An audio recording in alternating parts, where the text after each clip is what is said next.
everybody, it's Emily at Arrrgh Schooling, and today I'm going to attempt to rank everything Tanya and I read for the Arrrgh Booked Book Club this year.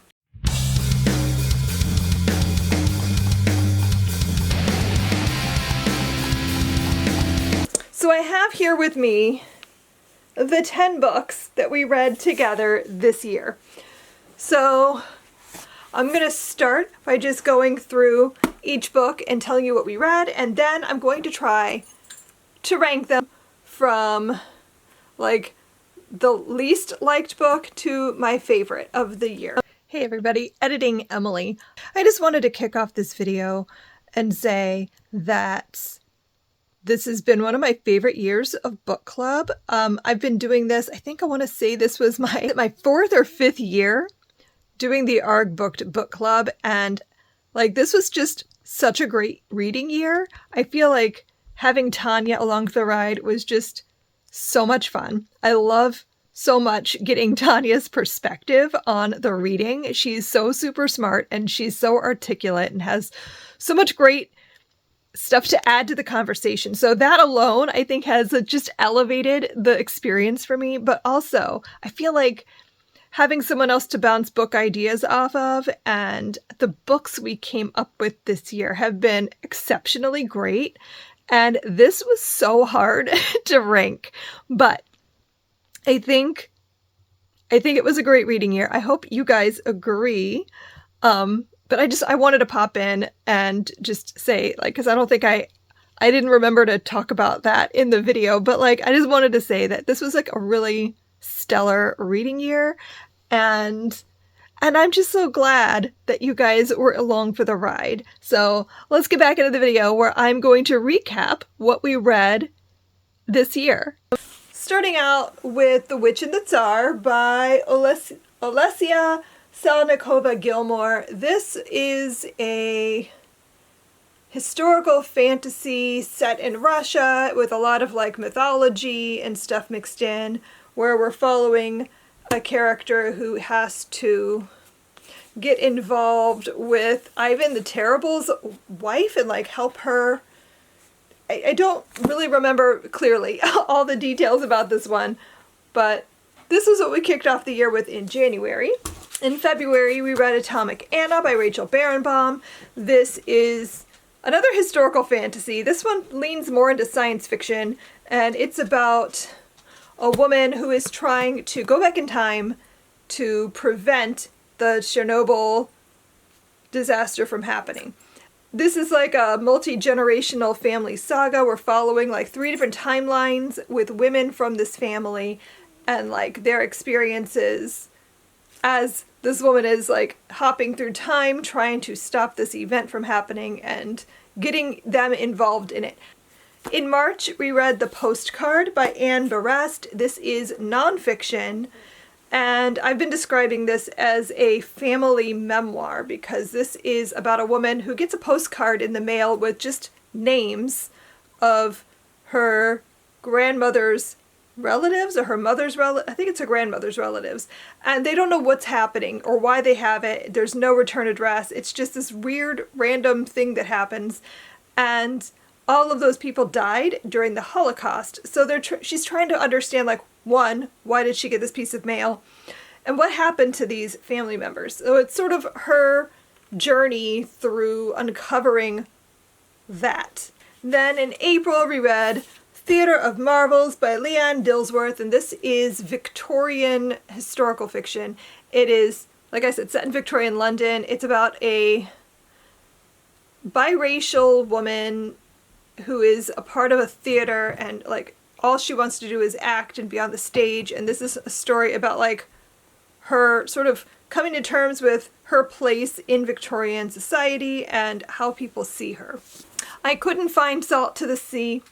Don't know what happened to that, but I have this to use as a stand-in. We read Salt to the Sea by Ruta Sepetys, and that is about the sinking of a ship that is like a little known history, and we're following the different perspectives of people who were aboard that ship and what happened to them. In June, we read The Woman They Could Not Silence, the shocking story of a woman who dared to fight back by Kate Moore. This is a story of Elizabeth Packard, who lived in the mid-1800s, and her husband had her institutionalized for speaking out and speaking her mind. And it's like the story of her fight to not just free herself from being in an asylum, but helping women in general to prevent this from happening to them, and trying to like take a stand and show that like this is not fair, this isn't right. And so that's what we read in June. In July we read As Long as the Lemon Trees Grow by Zulfa Katu. And this is a book about a girl who is trying to escape Syria. I think it's set in like 2010. And war has broken out, and she's trying to find a way out. She doesn't really want to leave, but she doesn't see another choice. And like it's either stay and die or leave, and maybe someday you can come back. So she's trying to find a way out, and you're following her as she's like trying to find a way to get out as quickly as possible. But she's also haunted by her anxiety, I guess is how you would describe it. Like she has this like being that she speaks to and that kind of taunts her, but is also trying to push her to just come on already, you need to go. In August, we read Ordinary Monsters by J.M. Miro, and this is a historical fantasy, again set in Victorian England, and it's about these children who are called talents. They have these abilities, and there's somebody after them. They're brought to the school, and there's like this, I don't even know really how to sum this book up, so I'm not going to try, but it's a really like riveting historical fantasy with like a magical school setting, but also there's just like so many other things happening. It's not just that. In September, we read Future Home of the Living God by Louise Erdrich, and this is a dystopian story, very similar in tone to things like The Handmaid's Tale, but told from an indigenous lens. We're following a woman who is pregnant, and suddenly humanity is beginning to like devolve, like evolution is going backwards. And so women who are pregnant are delivering these children who are like not Homo sapiens. And so they're trying to understand what's happening, but there's like they're rounding up pregnant women and that kind of thing. And then the last book we read in October was The God of Endings by Jacqueline Holland, and this is another historical fantasy. This one is about vampires, or a particular vampire, and we're following her as she is telling us her story.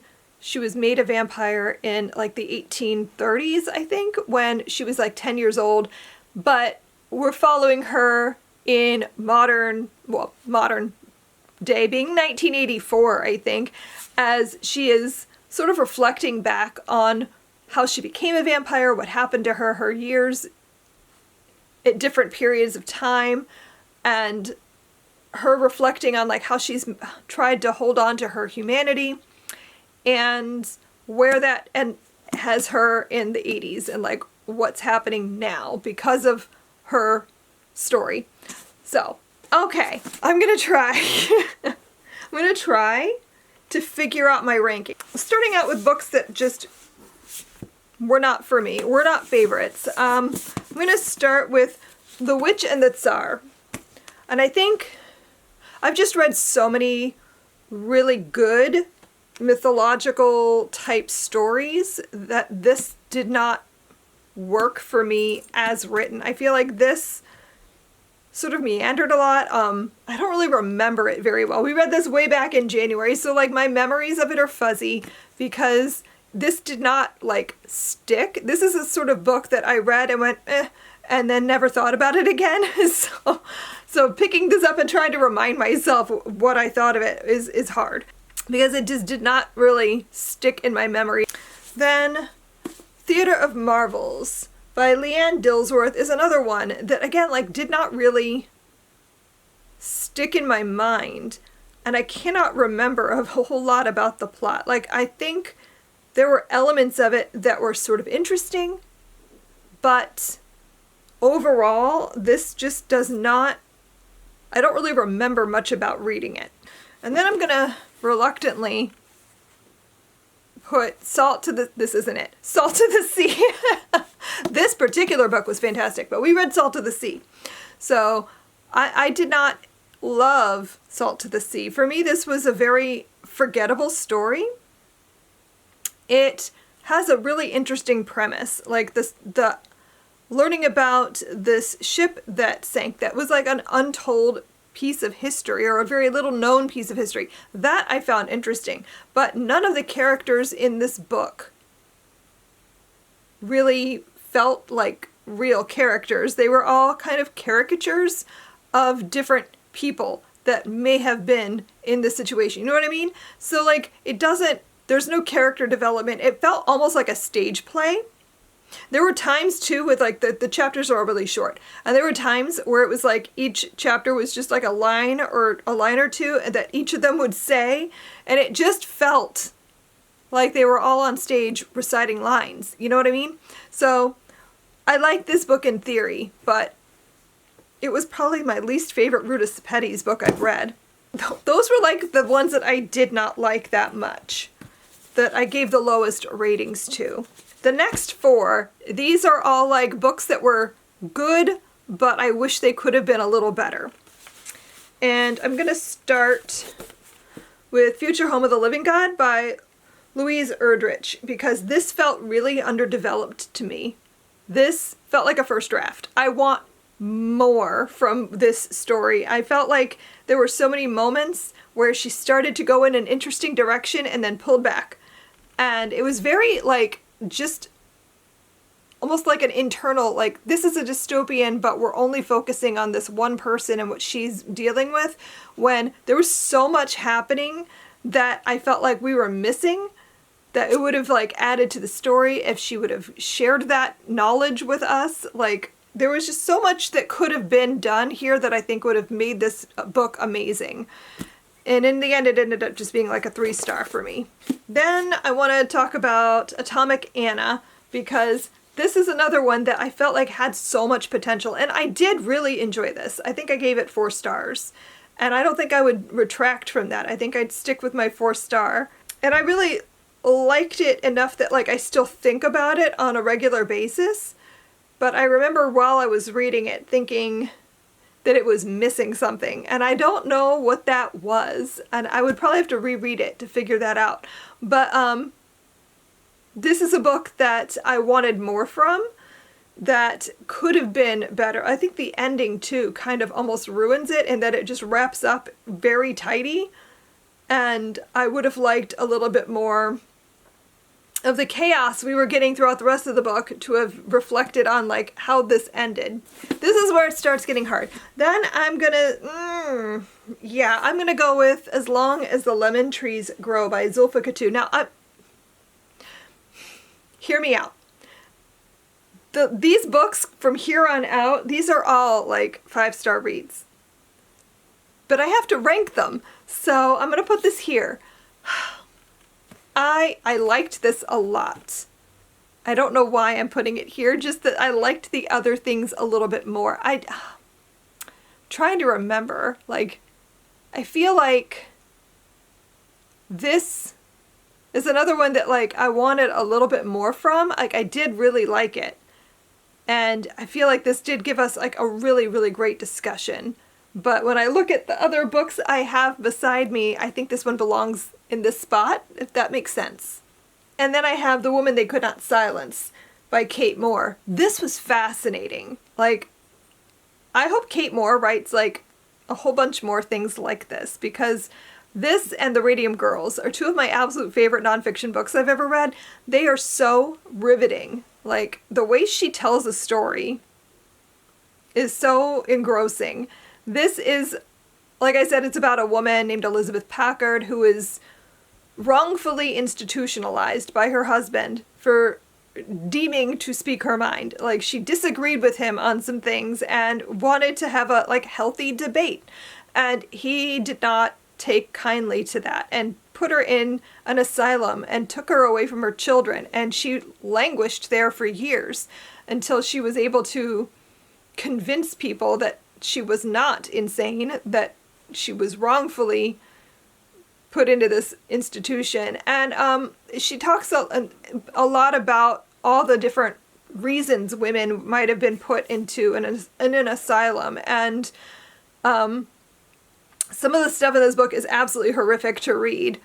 And I found it really compelling, just the amount of work Elizabeth Packard puts into getting out, to still maintaining her personhood and speaking out and using the only thing she had, which was her voice, to prove why this was wrong. I just found it really fascinating, especially that this is a person I'd never heard of. And I feel like she did so much that it's wrong that so many people don't know anything about it. So this was fascinating. And now my top 3 books of the year. I'm going to start with Ordinary Monsters by J.M. Miro. I did not expect to like this as much as I did. I was a little bit nervous this is a big book. I was a little bit nervous that it was going to be too much, that I wouldn't understand at all, because I don't always do well with fantasy. This is historical fantasy, which is why I had hoped that it would be good, that it would work for me, because I do better with historical fantasy where it's like our world and I'm already familiar with that, but then there are magical elements. But there was just a lot going on in this book. Like when I tell you that I almost needed to take notes and I was like tabbing and stuff. But I put this here because I'm thinking about this on a regular basis. Like I want to read the next book, and that is rare for me. I almost never continue a series, but I pre-ordered the audiobook for Bringer of Dust, I think is the sequel, because I just want to know what happens. My curiosity is way up there. I need to know what happens. So because of that, I'm putting this in the top 3, because like I might be on a historical fantasy kick. I might want to read more things like that. I might even get to a place where I can dive into like full fantasy, where like I have to world build and figure everything out. Like I might be getting there, because this worked really well for me. I think I have a tie, because I literally cannot decide which one of these I want to put first. Like I feel like it should be this one, but I also really liked this, so I'm gonna say it's a tie. It's a tie. These are both equally amazing. I loved the Postcard. Like, I love things like this. I love stories about people, like, uncovering family history, like finding out about a story or a relative or like a backstory for somebody in the family that they'd never heard before. Like, this was phenomenal. I highly recommend picking it up. This is a book about a woman who is researching her family's history. She knows very little, but she does know that like she had family who died during the Holocaust, and she learns about her grandmother and her experiences during the war and like what happened to her, the rest of her family. And it's sad, but it's also really, really compelling and really interesting to read. Like, but be prepared for sad. But it also has a lot to say about anti-Semitism today, anti-Semitism in the past, and like, I found this book so interesting and I could not put it down. And then of course The God of Endings. We just did the live show for this today, but I loved this. This book made me like kind of click in my head like what it is specifically I like in a vampire story, because I for years have been saying I love vampires in theory, like as a concept, but I rarely enjoy vampire media. So I'm like, what is it that I want in a vampire story? And it's this. It's the like immortal being holding on to their sense of humanity desperately, like not wanting to let go of that, not wanting to become a monster, not wanting to give in to the hunger, but to try to maintain this sense of like, I was once a human and I want to be a part of their world and I want to be able to be as human as possible.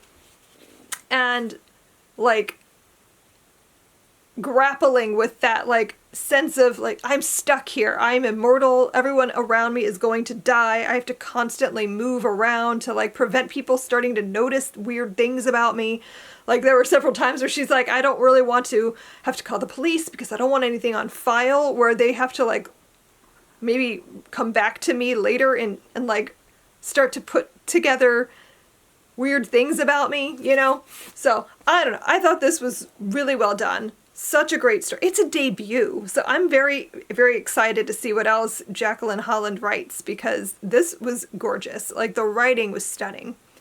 Okay, so that's it. That's my ranking. If you participated in book club, I would love for you to play along in the comments and just let me, you don't have to rank every book we read, but just let me know in the comments what was your favorite book that we read this year and what was your least favorite book we read in 2024. I would love to see what you guys have to say about our reading this year. Also, make sure you stay tuned in December. Somewhere at the beginning of December, I'm going to be putting out a video sharing what we're going to be reading for the first 3 months of 2025. I am so excited. Tanya and I have both been talking about what we want to read next year, and we have so many great books lined up. I cannot wait. It's going to be so much fun. So stay tuned for that. Thanks so much for watching, and I will see you guys next time. Happy reading. Bye.